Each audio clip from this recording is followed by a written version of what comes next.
All right. Hello, everyone. Good afternoon. We are Team Paddlers. We initially had, we thought it was Team Peddlers, but our team name was essentially pretty much Team Paddlers. Peddlers would make more sense for our project. I'm Terry Clay. Hi everyone, I'm William Zhu. Hello everyone, I'm Zhaoyi. And today we're going to be presenting to you our W-shaped bike rack. And William's going to take over. Okay, so we do some interview and collect some surveys, and we found that most people use in expenses and easy lock without doing any research that what kind of lock is the strongest. So it's often the same type of the lock that are targeted by this due to their lower qualities in security. And many people lock either the front wheels or the frame of the bike, but not both. That would be make it easiest for someone to remove the front wheels and still whichever part isn't locked up. And also some people prefer to take bikes to classes rather than use a bike rack. This will less of convenience due to the back rack and not being in close proximity to classes. Next slide. So how might we design a bike rack so that those who commute to colleges by means of bicycles may lock up their bikes with easier and security? Next slide. So basically, there are two typical existing solutions. One is the simple one. There is a U-shaped rank and is locking front wheel with fans. Bikers are often worried about whether their bikes will be there when they return, as is a gamble with the type of the lock they use. The second one is bike keep. It looks amazing and has everything to protect your bike from being stolen with ease, but unfortunately is not economical. So this brings us to our proposed solution of the W-shaped bike racks. It's not a U, it's upside down, but our solution pretty much incorporates a phone app that's provides campus map that's added with the campus map, and it pretty much shows available spaces and which spaces are closest to your destination. It will incorporate a solar powered control box, and it will have two types of locks which are going to be provided, which is a cable lock with the sensor. Pretty much once it's locked up, it's going to complete a circuit to where it's going to be able to be disengaged electronically through the app with the control box as the medium.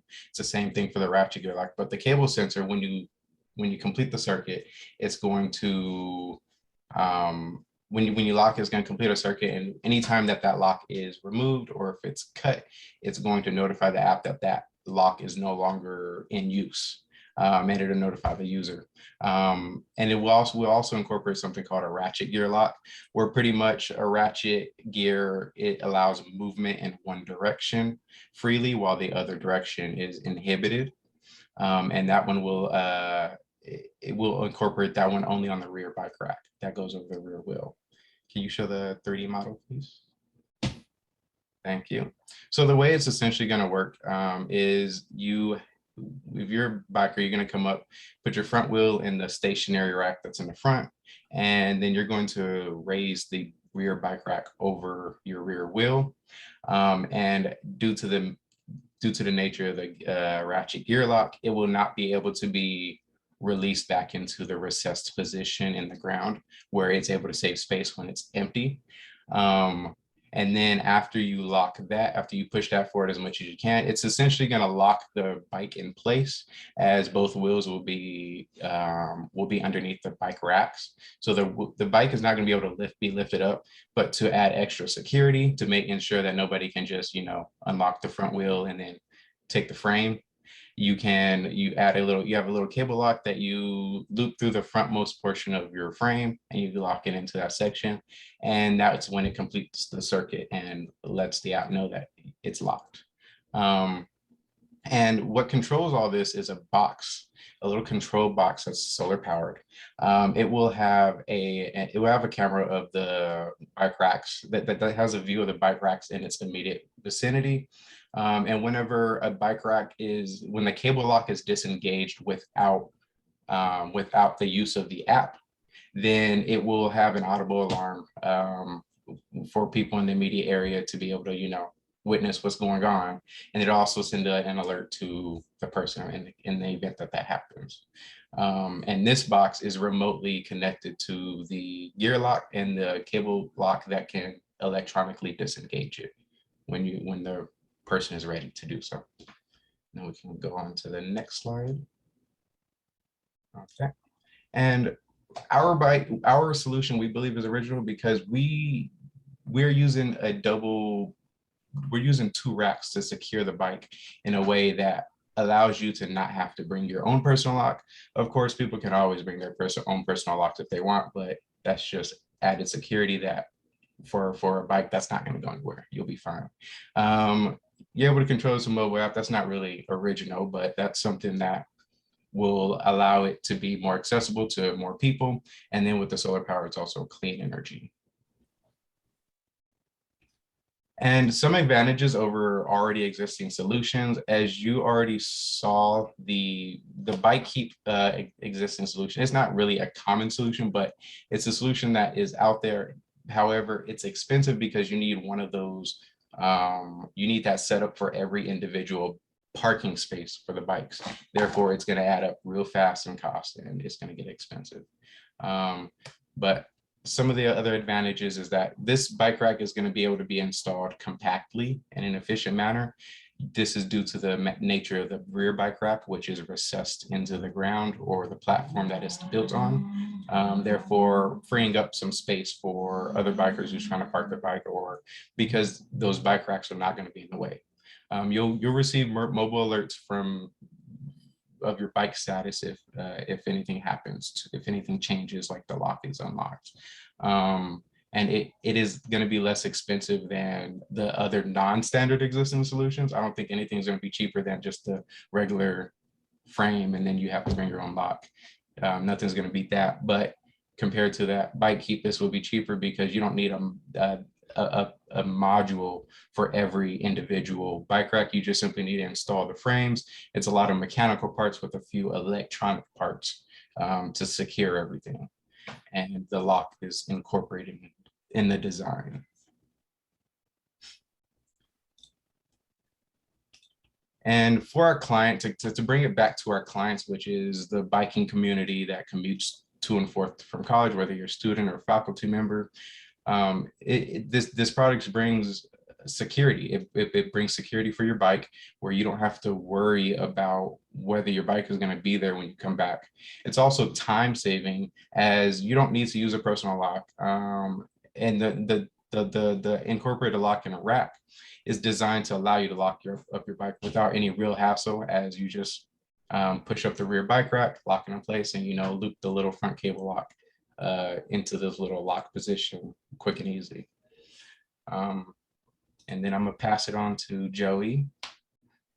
So thank you. So our product has great potential in our current market. So first of all, it's very simple structure and it's durable. And since the rear bike rack is allowed rotation, so it will fit for any type of bikes. And it's also easy to use. Plus, we plan to incorporate different campus maps into our mobile app. So basically, it will provide a parking map for students from every campus. And last but not least, our product relies mostly on the mechanical part. So we do have a few electrical part, but it's not that much. So it's very cost effective compared to what is already existent in our market right now. So to test our concept, we can use a 3D printer to print out the ratchet box and then connect it to an Arduino circuit. And then we can test its ability to unlock the ratchet gear while remotely. And since we already have that ratchet box printout, we can attempt to rotate it against the lock direction and to see if the bike is strong enough, the lock is strong enough. And if we have the fully built prototype, we can actually put in a bike and try to remove it by force and to see whether the bike is actually locked down tightly by the lock. So from our project, our biggest takeaway is the human-centered design. So during our whole process, we keep our clients, our targeted audience in mind. We try to understand the challenge from the perspective of the people that are actually experiencing the problem. So in our case, it's the college students. And we try to create innovative new solutions that rooted in people's actual need. We actually come up with many possible solutions, and then we balance their advantage and disadvantage, and then to figure out the best solution. So yes, thank you for listening to our presentation, and now we are open for questions.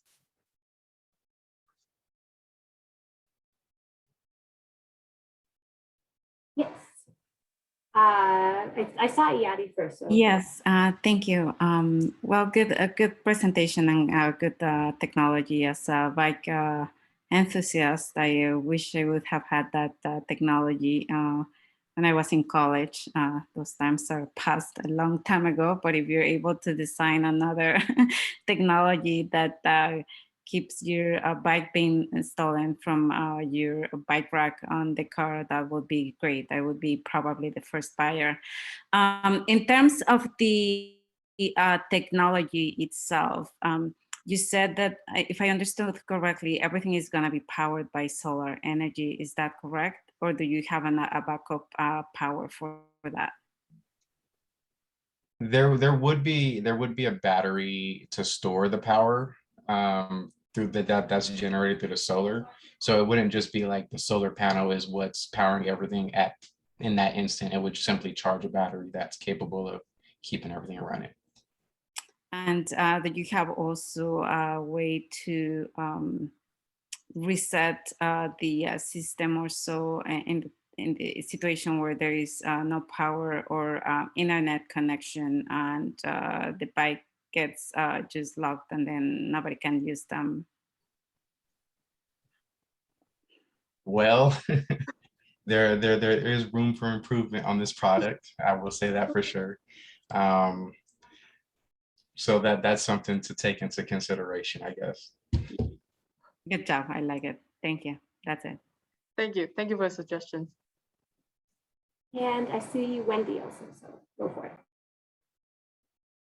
Yeah, that was a great presentation. I think it was a really fun project, so I appreciate that. One question I have from a systems engineering perspective that sometimes we overlook in designing systems is identifying your various stakeholders. And so I know we were really focused on the bike owner, but what is the incentive for institutions that house bike racks? If I'm a college campus, what would incentivize me to purchase this item? Although it's cost effective to the bike owner, it's a lot cheaper for me to buy a metal rack as a university and just put it there, no risk to me, risks on the user, on the bike owner.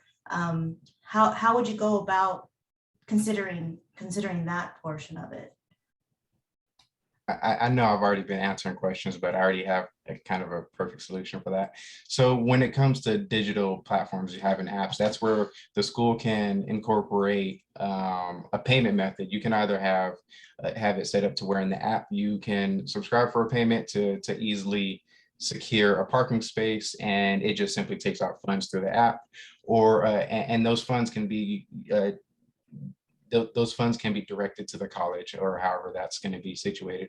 But then the college can also add its own, it can also add its own ID system to the app, to an extent to where it they can pretty much have their own plan. Like you have parking permits, people pay for parking permits, and they utilize those parking permits to park in a parking structure. So they can have something similar set up for the bike racks through the app to where they are still getting a revenue from it. And in the end, like it will pay for itself in the long run, maybe not initially, but in the long run, it should pay for itself.